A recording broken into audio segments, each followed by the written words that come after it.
ရတဲ့အတွက်သူပဲကျေးဇူးတင်ပါတယ်ကျွန်တော်ဒီနေ့ဒီကူပွဲတော်ကြီးမှာအချက်၄ချက်ကျွန်တော်ပြောကြားလိုပါတယ်နံပါတ်1ကတော့ကျွန်တော်တို့ရဲ့ရှမ်းနေ့ဒီကူဖြစ်ပေါ်လာဖို့အကြောင်းလေးကိုကျွန်တော်ပြောပြချင်တာဖြစ်ပါတယ်ကျွန်တော်တို့ရှမ်းလူမျိုးတွေများအင်မတန်ရည်ကြီးတိမ်မွေးတဲ့လူမျိုးတစ်မျိုးဖြစ်ပါတယ်ဒီနေ့ဒီကူပွဲဖြစ်ပေါ်လာတဲ့အကြောင်းရင်းကလည်းဘာသာတရားကိုအခြေခံပြီးမှဖြစ်ပေါ်လာတာဖြစ်ပါတယ်လူငယ်တော်နှစ်ပေါင်း2000ကျော်ကကျွန်တော်တို့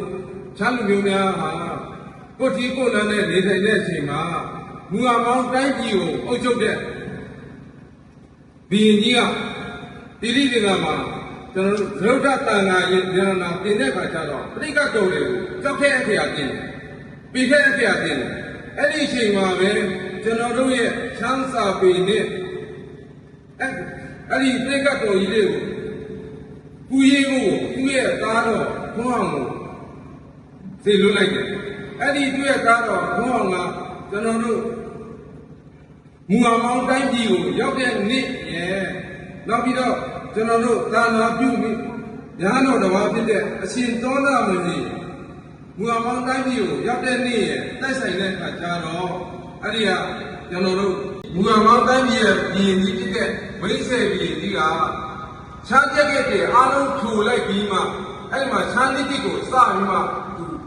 ဆောင်ရွက်ခဲ့ပါတယ်အဲ့ဒီတော်လာတရက်နေ့ဟာကျွန်တော်တို့ရဲ့ချမ်းနေရဲ့မိတိကူနေဖြစ်တတ်မှတ်ခဲ့ပါတယ်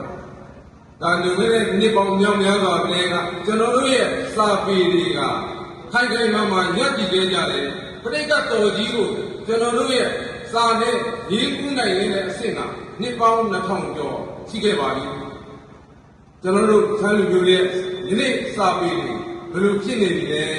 အဲ့ဒါလေးကိုပြန်လည်သုံးသပ်ကြည့်ကြပါမယ်ဝိခင်တုန်းကတော့ကျွန်တော်တို့လူမျိုးတွေဘာသာတရားတိုက်ဆိုင်တဲ့လူမျိုးတွေညီညီချင်းချင်းနဲ့အေးအေးဆေးဆေးနေထိုင်နေကြတဲ့လူမျိုးတွေဒီနေ့ကျွန်တော်တို့ရဲ့ဘဝတွေဘာကြောင့်လို့ဒီလိုဖြစ်နေတာလဲဆိုတာချမ်းတစ်မျိုးသားလုံးအနေနဲ့သုံးသပ်ပြီးမှစဉ်းစားသိကြပါလေအဲ့ဒီမှာတစ်ဆက်တည်းအနေနဲ့ပြောချင်တာတော့ဘုံယူစရာပါကျွန်တော်တို့ရဲ့အတူနေတိုင်းရင်းသားဖြစ်တဲ့ကချင်ကျွန်တော်တို့ရဲ့ညီကိုတွေဖြစ်ကြတဲ့ကချင်တိုင်းရင်းသားတွေရဲ့စာပေတွေကဘယ်လောက်ထိတိုးတက်မြင့်မားလာပြီလဲကျွန်တော်တို့စာပေတွေကဘာတွေဖြစ်နေပြီလဲဘာကြောင့်ဖြစ်ရတာလဲဆိုတာချမ်းတိုင်းရင်းသားများအားလုံးစဉ်းစားကြပါကချင်စာပေအဖြစ်1895ခုနှစ်မှာပေါ်ပေါက်လာတာဖြစ်ပါတယ်နှစ်ပေါင်း130ရှိခဲ့တဲ့ကချင်စာပေကဒီနေ့ချိန်မှာအင်မတန်မှတိုးတက်မြင့်မားပြီးမှတက်တူ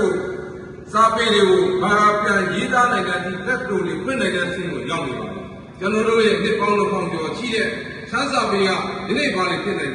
ပြီလဲအဲ့ဒါကတော့ကျွန်တော်ပြောချင်တာတော့ဒီစာပေရည်ကျင်းမှုမြင့်မားတိုးတက်ရေးတာနိုင်ငံရေးအားလားဒီခေတ်ကဘုန်းကြီးတွေညာတာကလည်းကျွန်တော်တို့ပြောတဲ့စကားလေးရှိပါတယ်တာနာမြည်ဒီမင်းမတီးတဲ့မင်းကတော့မလုပ်နဲ့ဆိုရင်ကျွန်တော်လုပ်ပြမရခဲ့ပါဘူး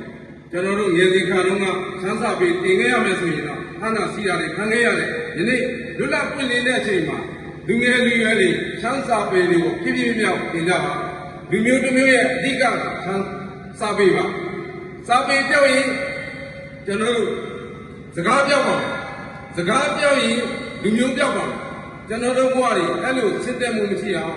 ကျွန်တော်တို့ယနေ့စူးစမ်းနေပါလေတိုင်းနာဓာတ်လူခွင့်ရေးအဲ့ဒီတိုင်းဒေသဓာတ်လူခွင့်ရအောင်ကျွန်တော်တို့အနေနဲ့နိုင်ငံရေးရစူးစမ်းနေတဲ့အချိန်မှာကျွန်တော်တို့လူမျိုးတွေကအားလုံးညီညီညွတ်ညွတ်နဲ့ရှိဖို့လိုအပ်ပါတယ်